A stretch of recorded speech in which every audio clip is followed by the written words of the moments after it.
Getting exposure right is one of the most important things about video making, along with, of course, getting a decent storyline or something worth watching on your video.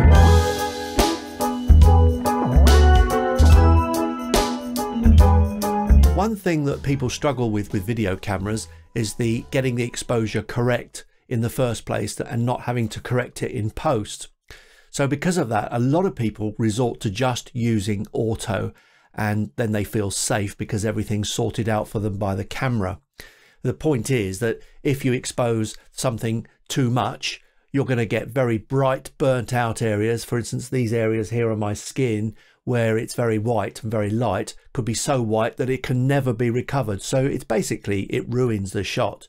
Or going the other way, in the dark areas, the black areas like this shirt and the piano behind me, those areas become so black that if you try to raise the gain in post, what happens is the picture goes really sort of grainy and spotty looking. So you can either end up with a very spotty, grainy, unsharp looking picture because you've raised the gain in post, or a picture that's just burnt out and got highlights that are just whited out and they can't actually be fixed. Have a look at these two examples that I've done. This is an underexposed shot and will be difficult to recover because as soon as you start brightening things up, those jet blacks can start to go quite noisy, so you get a picture that's quite sort of spotty and really not very nice to look at. In this case, the picture has been overexposed and you can't recover it. What's happened is everything that's bright has got really blown out and you can't recover it back from any data. There is no data that has that information on it, so this picture is ruined. The point is, if you get the exposure wrong, not only does the picture look wrong in its contrast and its brightness ranges, but also the colours go all over the place as well. So it's a bit of a pain.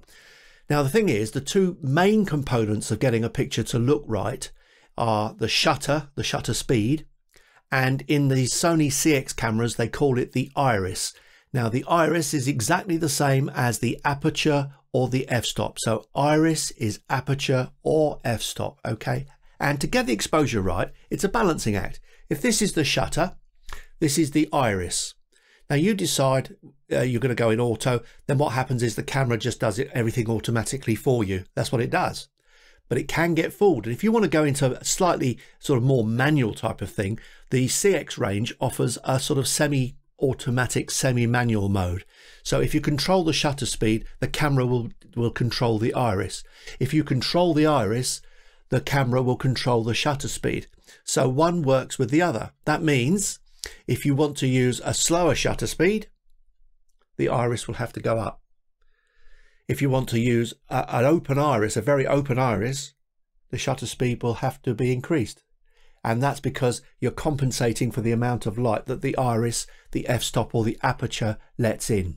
Have a look at these two examples of shutter speed. What I've done is I've taken a picture of the same thing, one with a 50th of a second and another one with a much higher shutter speed, and you have a look at what it does to the picture, especially the movement. Take a look at this bicycle wheel which I shot at a 50th of a second, and you'll see that the spokes in particular are completely out of focus and blurry, and everything's just whizzing past and blurry, and that gives the feeling of much more movement, and it's a bit smoother to watch on a screen as well. This is a stills picture that I captured from a frame when I used a 50th of a second, and you can see that everything is just whizzing by and it's all blurry. If you were taking a photograph, this one would look kind of blurred, but you want this for video because it gives the impression of movement. The tyre is out of focus, it's just whizzing round, the spokes are completely blurry and fuzzy, and there's a thing that's attached to the spokes that's really fuzzy as well. But you can see that the background is actually in focus, so the camera was kept very still. But you don't get a clear shot if it's a still, but when it's moving it looks a lot smoother. As a contrast, I took this shot at a very, very high shutter speed, and you can see now the spokes are clearly in focus and you're getting almost individual pictures of each spoke as they go flying past. It doesn't look so smooth. Clearly everything is in focus. The spokes, the tyre, everything is frozen in time. In fact, very often as well you get a sort of a bendy effect on straight lines, but you don't want this in video, because if you're seeing a series of really sharp pictures at 25 frames every second or 50 frames every second, you do actually see individual frames where your eye picks them up as a kind of a jaggedness, and it can be very wearing to watch. You don't want to do that. So it's generally better to stick to somewhere around a 50th to 100th of a second. Generally for video, you want to hover around the 50th of a second mark. So you want to fix your shutter to be round about a 50th of a second, and that gives a nice little sort of smooth movement. But there are times when you need to break that rule. So the thing is what you've got to do is judge how much movement is in your picture. If there's lots of cars going around and lots of movement, or you're moving the camera around a lot, then I would suggest get it close to a 50th of a second. If you're hand holding, I would suggest a 100th of a second, or a little bit more maybe if you're using a longer lens, to just eliminate handshake. You don't want a combination of motion blur and handshake, because it's kind of nasty. Then it's nothing sharp if you do that. So what you want to do is judge it. If you're on a tripod, I fix the shutter to a 50th of a second, as I've done now. If I'm hand holding, I will definitely go to a 100th of a second, because I use 50 frames a second anyway, so that's pretty good. That's actually following what we call the 180-degree shutter rule. It's a rule I break a lot actually. But if I want to play with that aperture, then I'm going to have to play also with that shutter and balance the shutter against the aperture or the iris. The iris is part of the creative thing, because this is the thing that decides for you, that helps you create what's called a depth of field. If you use a low f-stop, a low iris, or a low aperture, it's the same thing, remember, of say 1.4, 1.8, what's going to happen is your subject is going to be in focus and your background is going to go out of focus, totally out of focus. It goes all blurry. It's really nice because it makes your subject stand out against the background.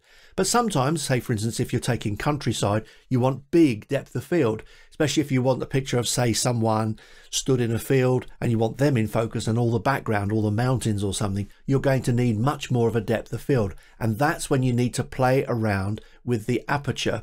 And what you do is you close the aperture right down to a tiny amount. Because you've closed it down to a tiny amount, you're going to have to get more light in there, which means slowing the shutter speed down. That's not a problem. That's quite nice actually. So it means that everything then is in focus. So the aperture, the iris, the f-stop is the thing that controls how much of your picture in the depth is in focus. Have a look at these two shots I've taken. For this shot, I've taken the picture at a very wide aperture. That means that the subject is in focus because I'm focused on it, but the background is quite blurry. So we'd call this a shallow depth of field, and you get this by using a very low f-stop, aperture or iris. In this shot there's a slight difference to the background because what I've done is I've used a much higher f-stop. So I'm using f11, and that means the background is slightly more in focus than it was a minute ago, where the subject is also in focus, so they don't get separated quite so much. So this has got more depth of field. So a large aperture of say 1.4 gives you shallow depth of field.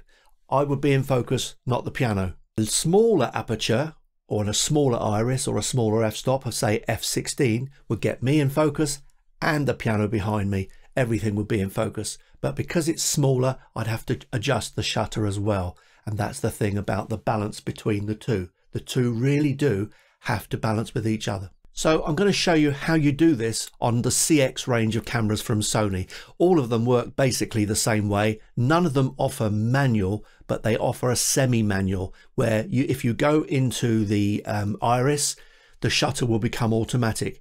If you go into the shutter, the iris will become automatic. For most filming, I fix the shutter speed to around a 50th. And then I let the iris do what it does. But if there's something special I want, where I want to control the depth of field, then I'll go into that iris and I'll forget about the shutter and break that 180 shutter rule as well. So let's take a look at the cameras. To show you how to set the aperture or the iris and the shutter speed, I'm using a Sony CX450. So it's one of the lower level cameras. They're all the same. So when you go into any of the Sony camcorders, they're all going to look the same. You go into menu, into camera, stroke mic, and you'll see exposure, focus, iris, shutter speed on one of the menu pages. First of all, normally I would go to the shutter, and I would set it to a 50th.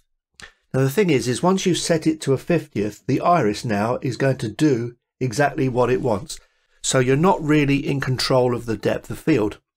Now if you want to be more in control of the depth of field, you lose the shutter, because what happens is you go to the iris, you go to manual, You said I've got it at f1.8 there, which is very open. I can make the depth of field larger by just clicking up higher and higher. And when I'm happy, press OK. Now the thing is when I go back to the menu and I check the shutter speed, you'll see now that the shutter speed has gone to auto. So you can't control both, but you can, if you need it, you can control the iris. That iris, you can get the f-stop or the aperture to where you want it, and check that anything that you're filming, it hasn't got too much movement, just in case that shutter speed is having to go a little bit too high. One more thing, if you're out in the bright sunshine or something like that, or you're out in the very, very dark times, when the pictures, in the dark times, the picture will be too grey, and in very bright sunshine, it might be a little bit dark with very bright highlights, etc. So in those cases, what you have to do is you have to just forget both the iris and the shutter speed, go to exposure, go to manual, and take it up or down depending on what you need. And you have to forfeit both the shutter and the iris when you're taking your video. Normally it's not a great hardship, but again, check that whatever you're taking, there isn't too much movement, so you're not going to get the jiggy jaggies.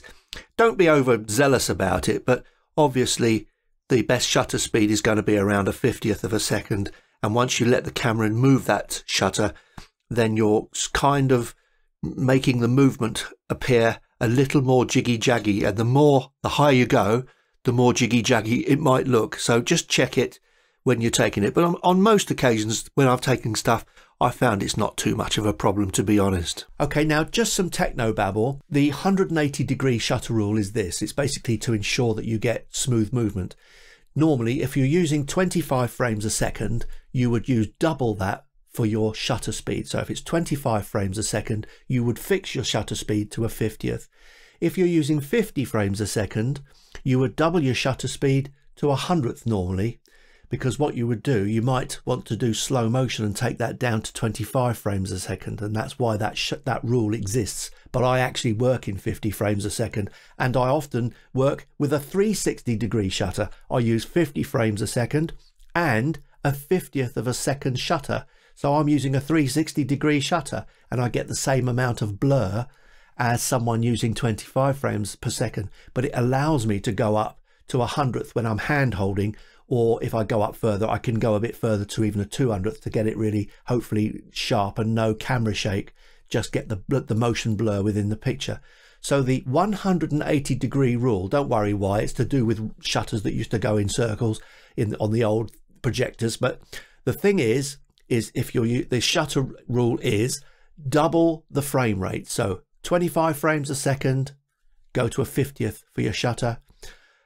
50 frames a second, go to a 100th. And now the test for Americans and other people, 30 frames a second, use a 60th.